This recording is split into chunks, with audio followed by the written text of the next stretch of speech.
We'll come back to this story in a little bit with former House Speaker Kevin McCarthy. But first up, just a short while ago, I spoke with the exiled Crown Prince of Iran, Reza Pahlavi, and he made some very important commitments about the new democratic, nuclear-free Iran. Please take a listen. All right, folks, we welcome to the show special treat Crown Prince Reza Pahlavi. Your Highness, thank you for doing this. I know you're a very busy chap. Let me just begin. We're a week into the Israeli-Iranian war. Israel has struck heavily with the help, I might add, of Iranian dissidents and Free Iran supporters who are helping Israel in this war. Let me just get your perspective. People on the ground, what I sometimes refer to as the Iranian street, not certainly the Khomeini regime, but what are you hearing from your contacts? What are you seeing yourself? What kind of shape is that in? Well, thank you for having me on your program. The sentiment on the street is that, as you know, Iranians have always been committed to peace, and it pains me to see them suffer as a result of Khamenei's madness in dragging our country to where we are today that should not have brought us to where we are.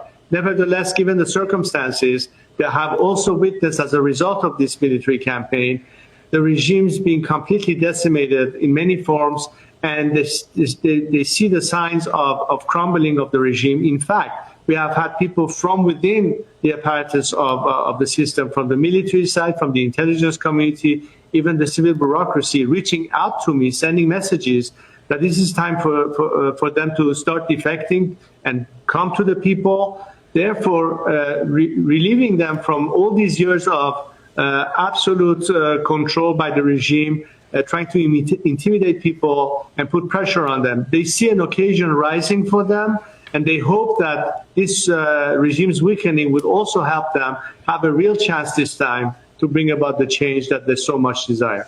I mean, just to explore that, one of those key points you made, inside the regime, inside the Revolutionary Guards, inside the paramilitary police, I mean, that's the stuff it will take to overturn the regime, I would guess. And I wonder how deep that is. And I know, I mean, we hear from the Israeli side that they had help. They were a lot of Iranian collaborators when Israel first struck over a week ago. I mean, how deep do you think the penetration is? Well, it's been significantly devastating to the regime. But when we talk about Iran and Israel, I think the sentiments on both sides is that when we think of a future where we can have cordial relationship with the neighborhood, Iranians who would embrace being friendly to Israel, to our Arab neighbors, unlike this regime, it's a completely different world. And that's why the Iranians know that this is not a war against them.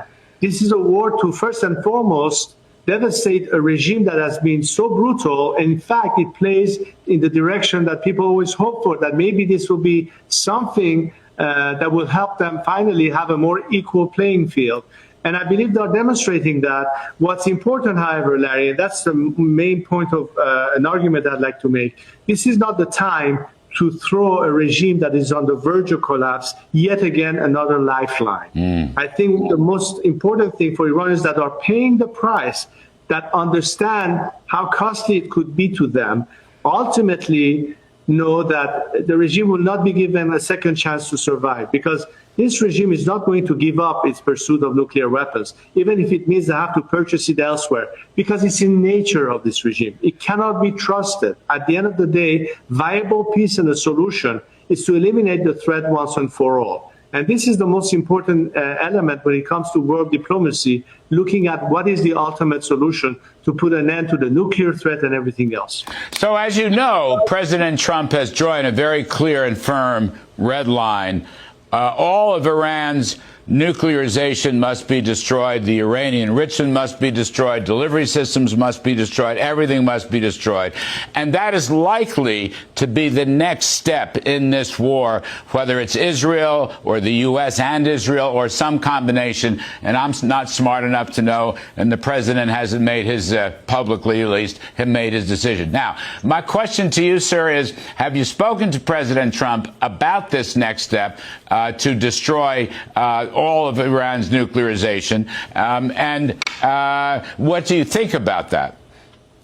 Well, first of all, let me say that I agree with what the president wants or desires. And in fact, I don't think that Iran, a peaceful Iran, an Iran committed to peace, would pursue in any form or shape nuclear weapons or even, I would say, nuclear technology.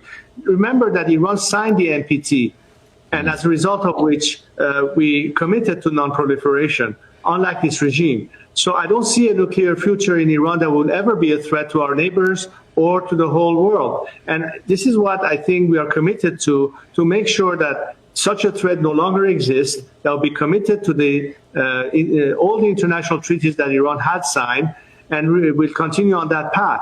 That's the biggest way to remove any concern, whether it's to the Israeli government or the American government, and for that matter, all governments in the free world that could feel threatened as a continuation of this belligerence that only this regime represents.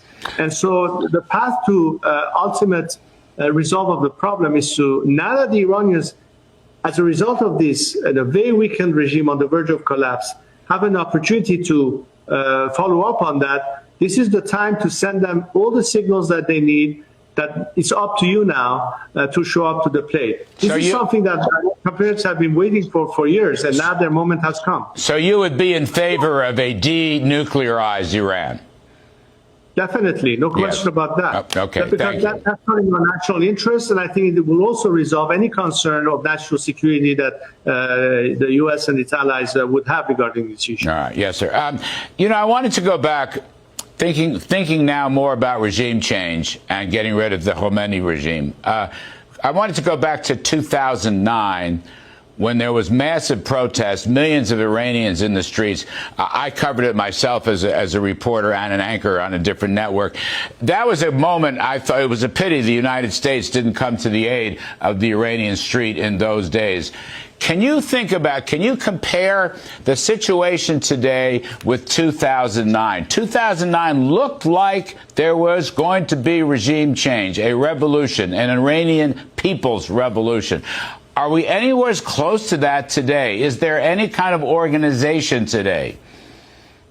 Actually, Larry, if I may correct you on one issue, and that is that it does not resemble 2009 in the sense that in 2009, the question was not to change the regime, but to reform it. It was still the narrative of the reformists versus the more radical elements within the system.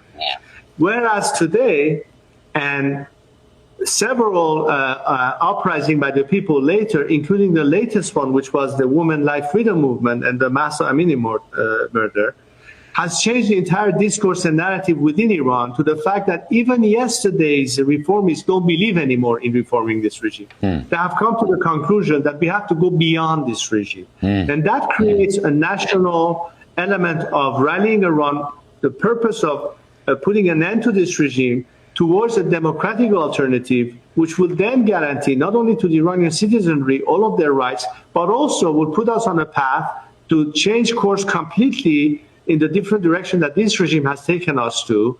And that is the element that we need to all pursue collectively, not just Iranians and the part they have to play, but we hope that the free world, particularly Western democracies, will be able to say that this is now the opportunity that will be the light at the end of the tunnel, like we saw at the end of the Soviet Union. Yeah. All right.